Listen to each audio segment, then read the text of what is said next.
1964년 정초의 명절 분위기가 가시기도 전인 1월 4일 저녁이었다. 일을 마치고 돌아가려는 비서를 유교사가 불렀다. 그곳을 찾아 나서게 된 것은 지난 연말 신문에서 가련한 소녀에 대한 기사를 읽었기 때문이었다. 서울 변두리 성동구 산 10의 2 납작한 판잣집 찢어진 천장이 을씨년스럽게 바람에 펄럭이는 방에서 26일 하오 3시쯤 모녀가 국수 한 그릇을 가운데 두고 울고 있었다. 서울사대 부중 졸업반인 17세 오영숙 양이 향하게 불을 끄고 아끼던 교과서를 30원에 팔아 사온 국수라 했다. 국수를 끓여놓고 어머니 한인숙 씨와 목매어 우는 오양의 손은 어머니 어깨를 얼싸안고 있었다. 조선일보 1963년 12월 27일자 기사의 한 대목이다. 이 기사를 읽은 유교사는 찾아가 봐야겠다고 표시를 해둔 것이었다. 해를 넘기고 연초의 중요한 행사를 치르자 수녀를 찾아 나선 것이었다. 꼬불꼬불한 밤 골목을 몇 차례 이리저리 헤매다가 겨우 막다른 골목 안의 판잣집 앞에 서게 되었다. 마침 늦게 집으로 돌아가던 한 노인이 가르쳐 주었던 것이다. 비서가 대문을 두드렸다. 예쁘장한 소녀가 나왔다. 의아해하는 소녀에게 찾아온 뜻을 말했다. 그녀는 머플러로 얼굴을 감싸고 있는 분이 누구임을 미처 깨닫지 못했다. 들어가시지요.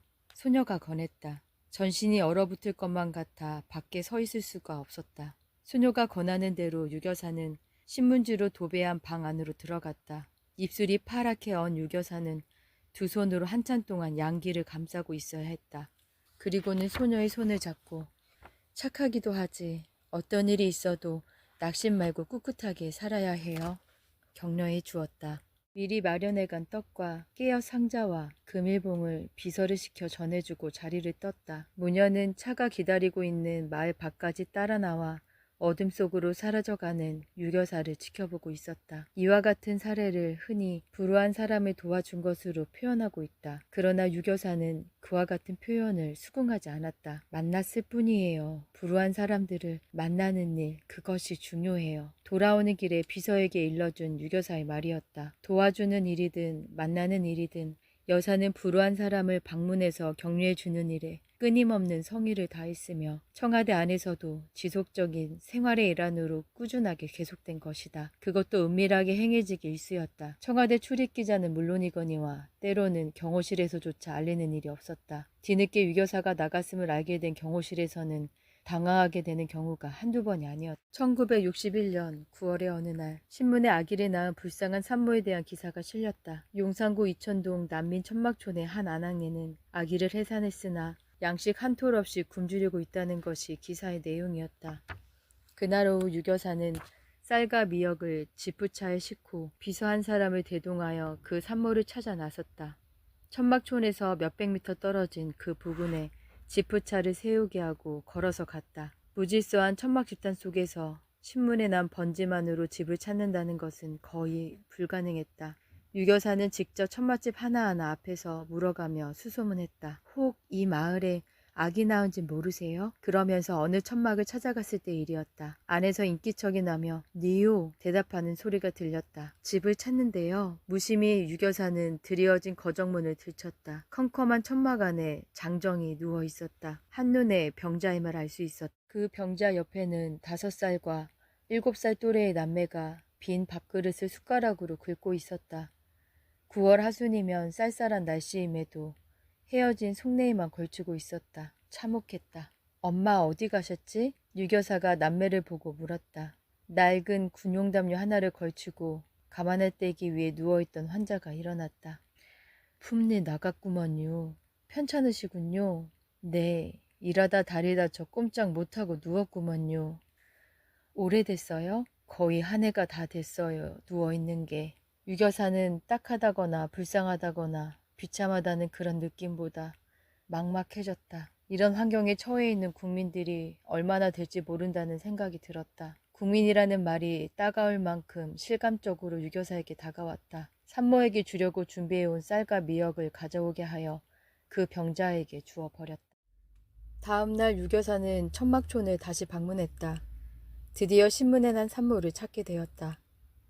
천막이 아닌 판잣집이었으나 천막이나 다를 바 없었다. 나무 토막으로 기둥을 세우고 흙으로 발라 종이 상자로 지붕을 덮은 단칸방이었다. 바람이 불면 금방이라도 어그러질 것 같았다. 신문지도 바르지 않은 토벽. 방바닥에는 가마니 떼기가 깔려 있었다. 그런 방 안에 산모가 누워 있었다. 헌 신문지라도 가져왔더라면 그 흙벽이라도 발라줄 텐데. 유교사는 안타까워했다. 쌀과 미역을 주었다. 산모는 누구신데 이처럼 고마우시게 하며 말끝을 맺지 못했다. 어디서 오셨는지요? 신문을 보고 찾아왔어요. 유교사는 신분을 밝히지 않았다. 자선단체에서 오셨나요? 아니에요. 그것보다 누가 밥과 국을 끓여줘야 할 텐데. 붓기가 있는 산모의 얼굴과 손발을 보자 유교사는 비서를 돌아보며 말했다. 저렇게 부은 손으로는 밥을 지을 수 없을 것 같았기 때문이었다.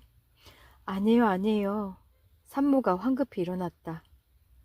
제가 끓여 먹겠어요. 다음날 유교사는 비서를 시켜 헌 신문지와 풀을 쓸 밀가루를 보내 토벽을 바르게 했다. 한편 유교사는 해마다 연말이 되면 근로자 합숙소나 시립병원 등에 선물을 전하고 가난하고 불우한 그들을 둘러보곤 했다. 그러나 이런 곳을 방문할 때마다 미리 알리지 않는 것을 원칙으로 삼았다. 미리 알리게 되면 환경정돈이다, 청소다 하여 그들을 괴롭힐 것만 같고 합숙소 관리자 측에서 그들을 도열시켜 오히려 이 편에서 부담을 갖게 하기 때문이다. 또 예고 없이 불시에 방문함으로써 평상시의 실태를 있는 그대로 파악할 수 있다는 것도 그 이유 중에 하나였다. 1971년 12월 29일 동대문 근로자 합숙소를 방문했을 때의 소감을 유교사는 이렇게 기록해두고 있다. 물론 실업자가 하루아침에 다 구제될 수 있는 것도 아니고 잘 산다는 나라에도 실업자가 있긴 하지만 이러한 현상에 대해 위정자의 가족으로서 그들에 대하여 항상 미안한 마음이 앞선다. 그런데도 그들이 나를 진정으로 반겨주는데 깊은 감동을 받았다. 그들과 식당 난로불을 가운데 끼고 앉아 오랫동안 이야기를 나누었다.